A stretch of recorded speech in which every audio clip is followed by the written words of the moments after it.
Hi everybody. Yuri, thanks for introduction. My name is Andrei. I work for NVIDIA, and together with my colleague Rahul, we're gonna talk about the technique called texture space shading. So here's a brief outline of what we're gonna be talking about today. And first, I would love to just talk a little bit briefly about shading spaces. Where and when do we want to shade, and how it all has been working previously? Why do we want to look for something new? And I will give a brief description of what I'm calling the engine for shade reuse. Then we're gonna go to an in-depth review of the texture space shading pipeline and talk about what hardware can bring to improve it, what can we do better. And then we're gonna talk about applications and use cases, because there are many of them. But to start with, I wanted to just talk a little bit about the general concept of decoupled shading so that's a general term. Texture space shading is kind of one of the implementations of decoupled shading. Let's get into some details. So traditional rendering pipelines are tightly coupled. So that's the classic screen space shading approaches, like let's say forward rendering. When you have the geometry, you process it, you project it onto the screen, you perform visibility sampling, and you perform shading in the same space. So this has been the case with the forward rendering, which is the classic approach associated with the GPU accelerated graphics. When you have some data you feed into GPU, geometry, textures, shaders, some pipeline states, and then the GPU, let's say from the old days of very simple programmability of GPUs, pretty much acts like a black box and takes this data and produces an image on the screen.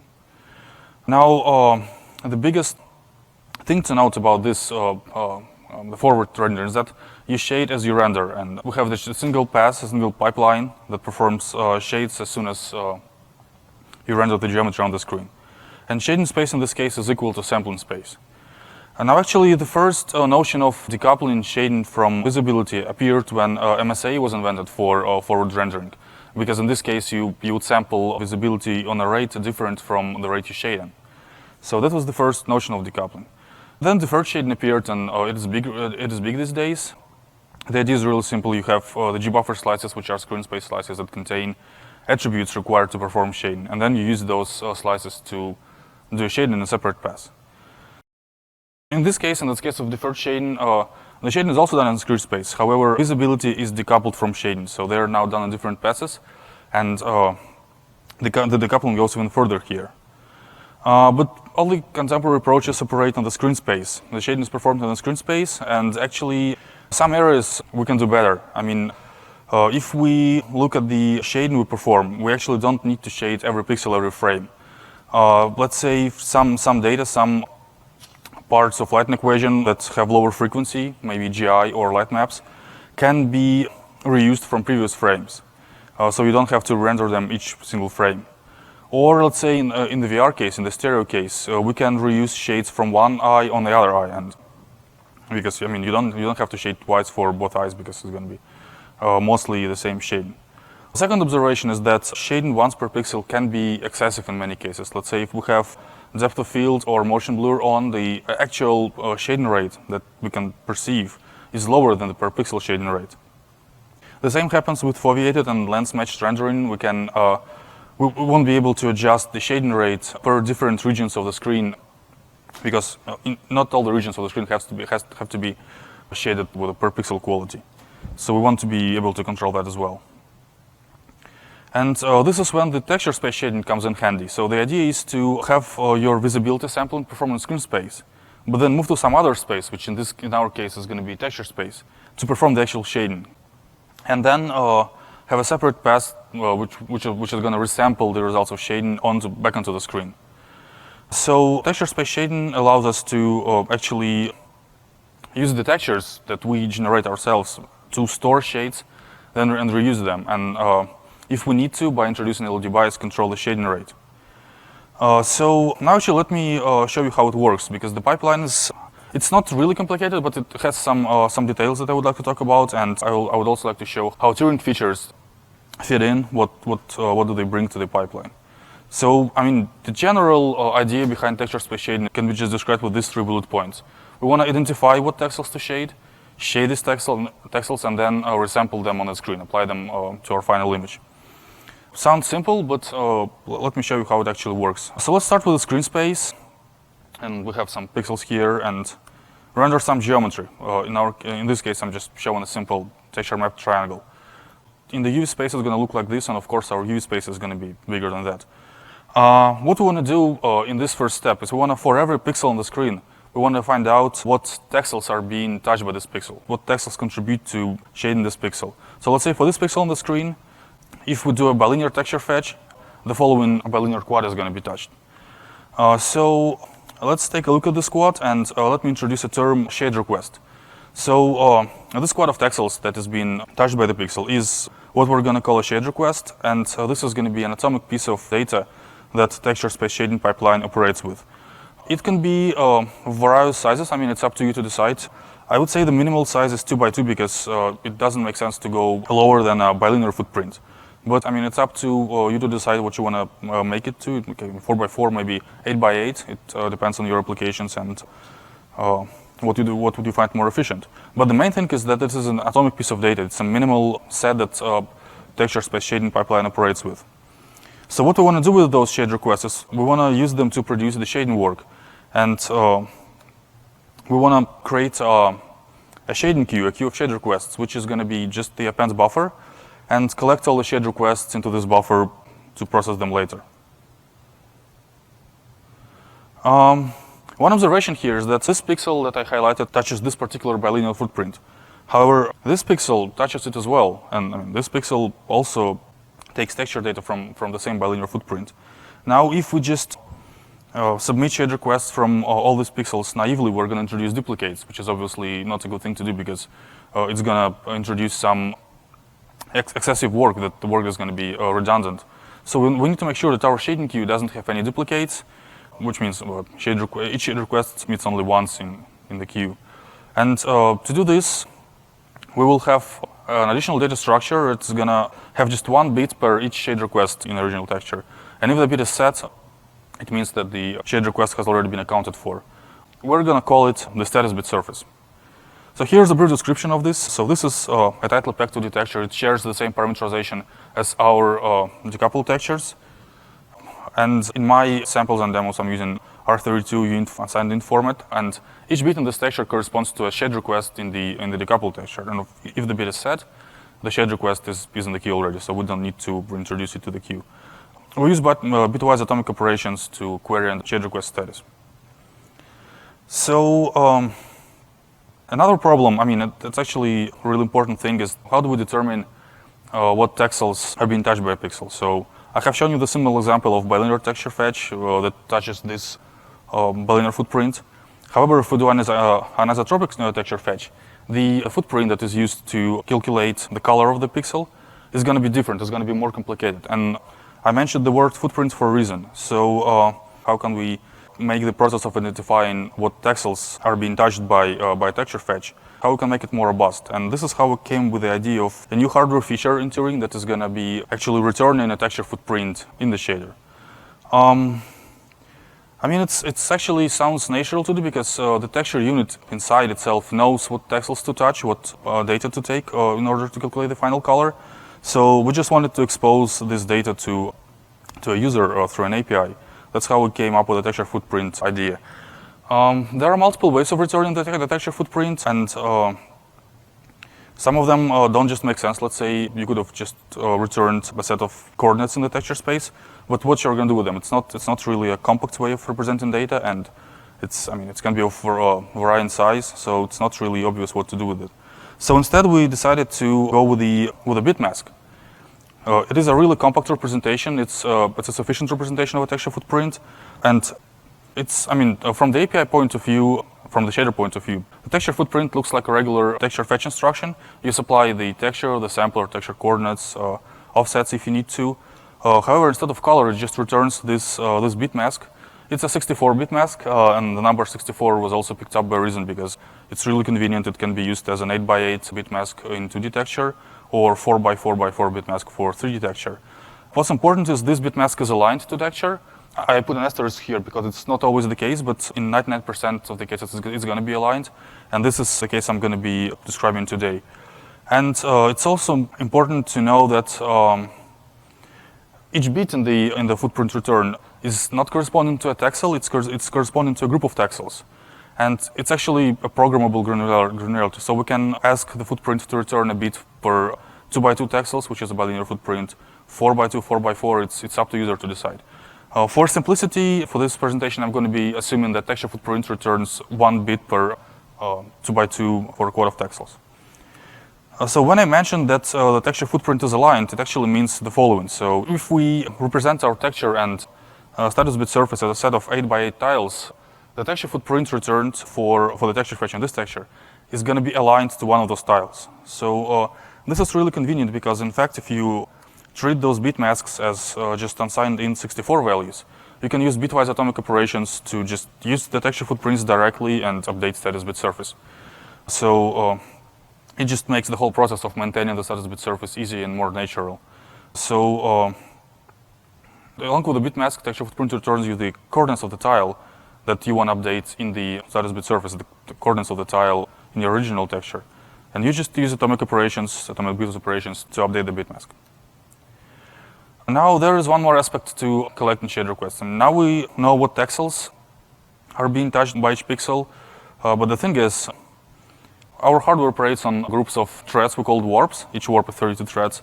And if we take a look at just a few pixels in this particular warp, so let's say this pixel receives a certain footprint from hardware and uses it to update the status bit surface.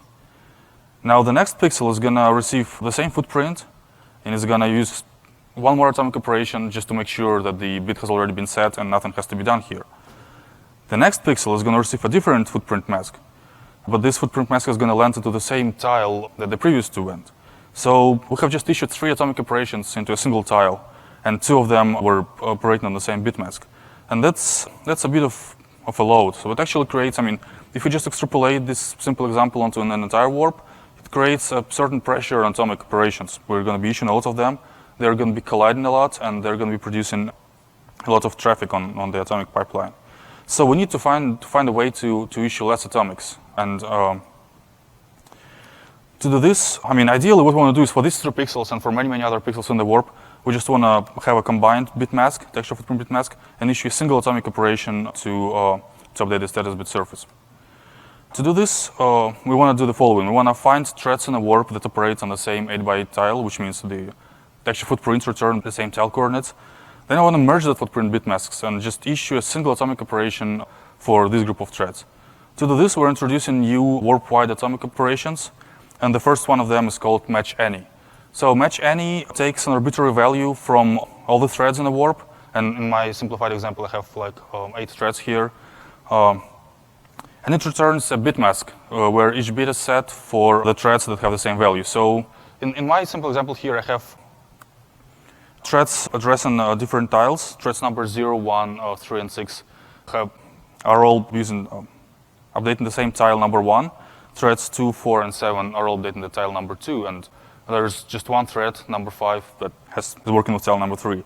So match any will return a bit mask for each thread, and for threads number 0, 1, 3, and 6, the bit mask is going to be the same because they share the same value. The tile coordinates match between them. So these threads will receive a bit mask that will have bits number 0, 1, 3, and 6 set correspondingly. And the same for threads number 2, 4, and 7. They're going to receive the same bit mask, which will have bits 2, 4, and 7 set. And thread number 5 is the only thread that in this warp that operates on tile number 3. So it's going to receive a bit mask that has only one bit set, which is bit number 5. Now let's take, we have broken down the threads in this warp in 3 different groups. Let's take a look at one of them. So these threads operate on the same tile in a status bit surface, and they have received their bit masks. These bit masks might be different, might be not. What we want to do is we want to coalesce them. And to do this, we introduce another family of instructions that operate on a warp that take a bit mask, some arbitrary bitwise data, and they take the bit masks from that were returned by match any instruction. And they can, let's say, in this case, we do bitwise OR operation.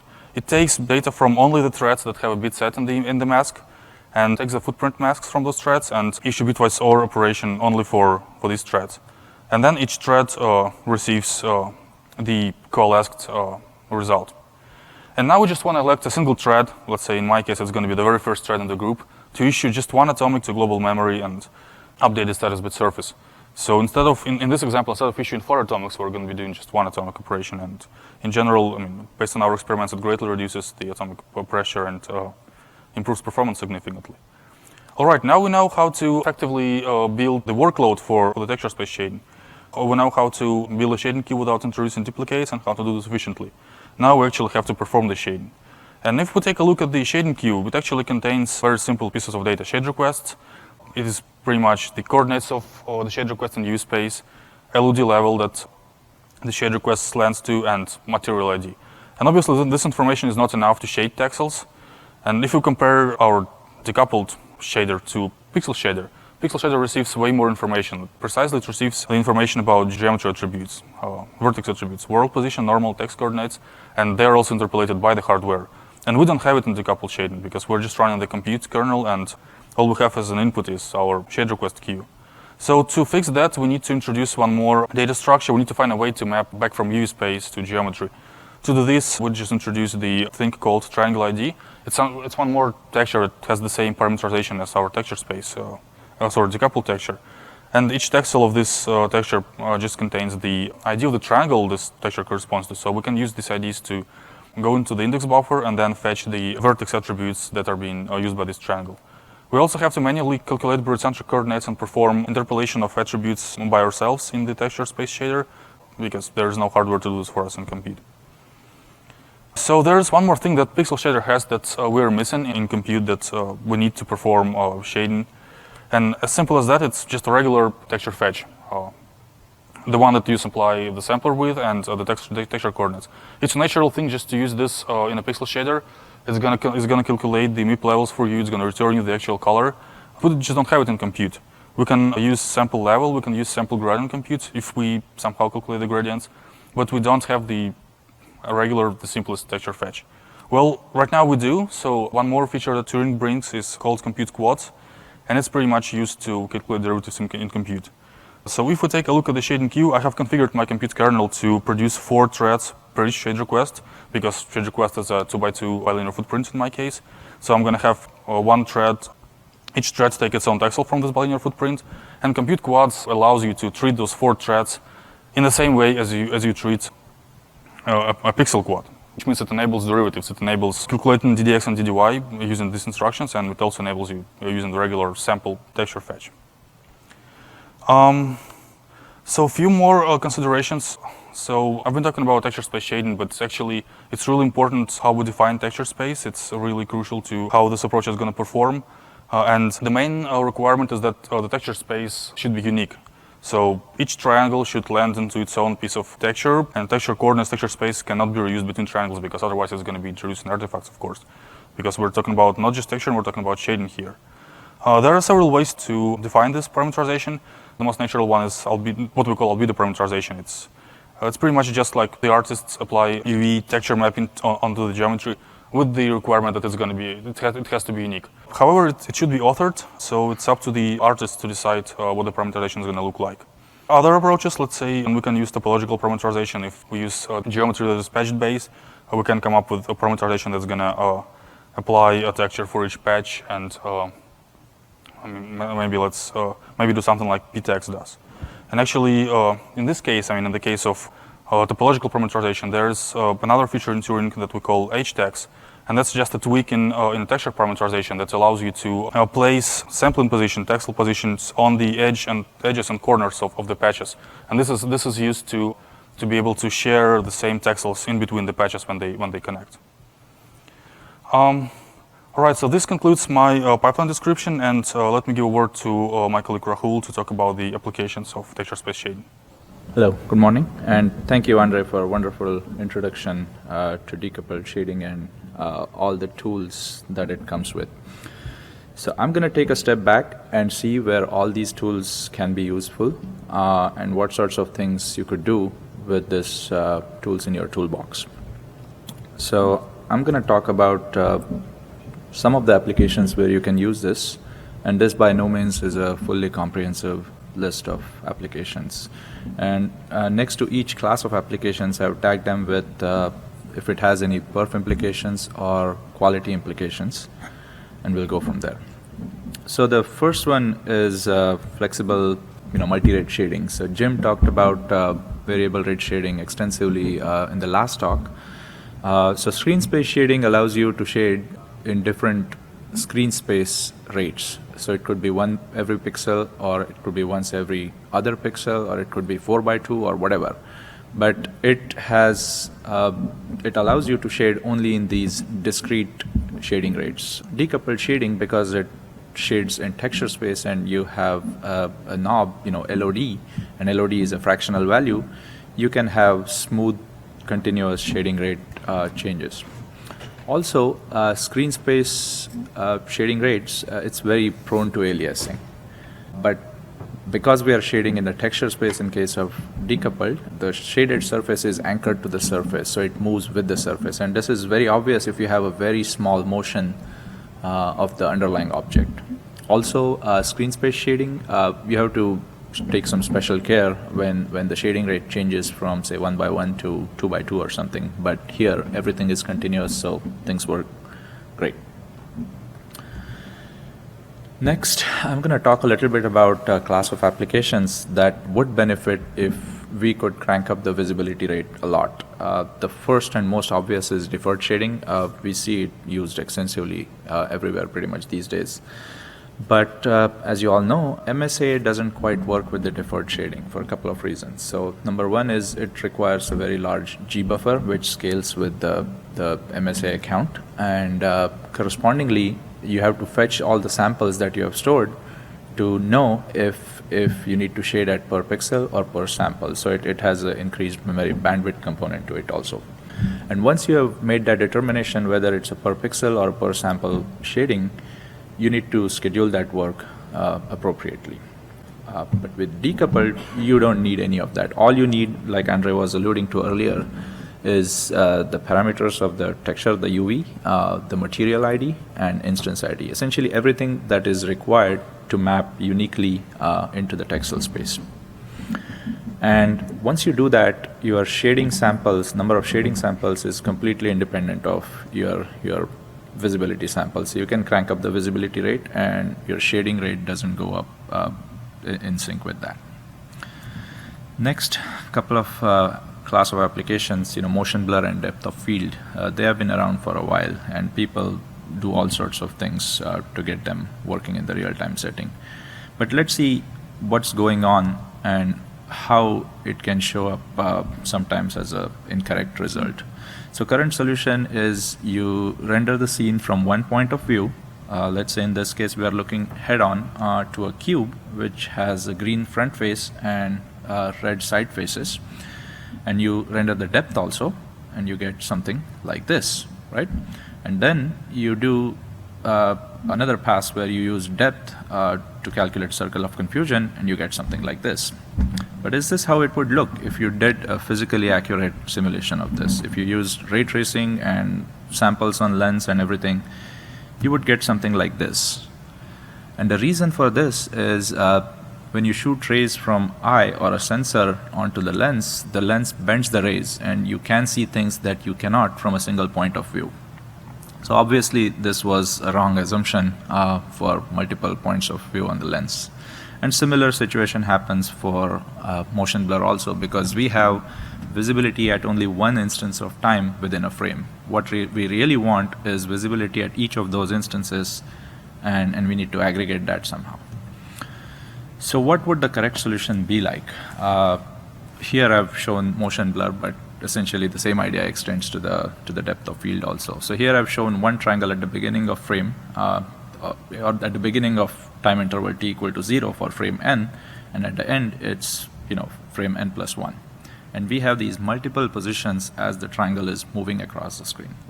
So the right thing to do is you render each of these positions and shade the scene, or if it's a motion blur, you render scene from each of the viewpoints on the lens and you shade those and then accumulate the results. And obviously this is too expensive to do it in real time, right? But this is essentially a super sampling equivalent in higher dimensions. So super sampling, when we refer to it, it's normally x and y, but here we have these three additional dimensions, UV for the lens sample locations and t for the time. But thanks to decoupled shading, it provides a nice consistent space where you can shade these things. So let's see how it would work if we were to shade in the decoupled space. So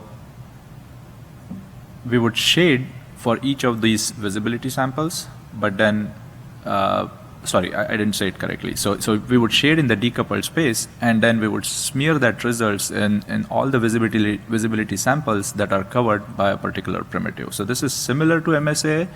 In MSA, we do exactly the same thing. We shade once per pixel per primitive. We use that shade value and we smear it across everything that's covered by that primitive. So we would do the same thing here, except it's working in the higher dimensions. But keep in mind this has increased geometric costs because now you have to do the visibility for each of those intermediate time values or different view locations from the lens. This is somewhat mitigated by the multi-view that Jim talked about earlier, but it's only by a factor of 4.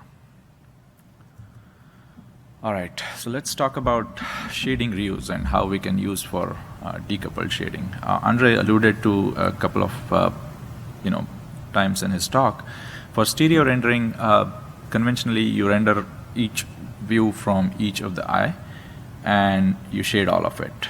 But for the view independent terms like ambient occlusion, diffused, and shadows, obviously you do shading twice. And decoupled can provide a solution to that. Decoupled can give you a nice consistent space where you would shade the view independent term only once, and for the second eye you would shade only the things that the second eye you would only shade the text cells that are touched by the view from the next eye. So I have a picture here to show what it looks like. So on the left is a view from the left eye, and on the right is a view from the right eye. And as you can see, I've marked the pixels that are touching new text cells on the right hand side in red. And obviously there's very few text cells that are newly touched, and this is a texture space representation of that. So the idea is you shade with one eye and shade only the new text cells that are seen from the other eye. So another use case of shading reuse would be temporal. Our visual system is very sensitive to visibility, but it's less sensitive to shading. So visibility has to be correct every single frame. But shading you can potentially use from the previous frames or previous few frames. So how could so this is ideal for the things that don't change rapidly. For example, global illumination or light maps that are already baked, right? So how could decoupled help here? So you would shade these things into texture space only once every nth frame. And for the rest of n-1 frames, you would just keep sampling from that texture, just making sure your visibility is accurate every frame. Another example of shading reuse would be decals. So currently, if you have a tire tracks on the dirt or something, you would render that geometry every frame and shade that in the pixel shader every frame. But with decoupled, it gives you a nice texture space to render that into once and just keep sampling it over the next few frames. So the last use case, it's not quite a use case, but I threw in this slide here because it has implications for the performance. So helper pixels is a common term used to describe issues when your triangle size is very small. So pixels, as we all know, they are shaded in 2x2 blocks. We need to do that to get the finite difference so we can do the MIP level calculation correctly. But when triangle size is too small, you shade these 2x2 and throw away most of the times those results, right? But if we are doing this texture space shading or decoupled shading, often your 2x2 block in screen space maps, or the 2x2 blocks for the two small triangles, it maps to the same 2x2 block in the text cell space.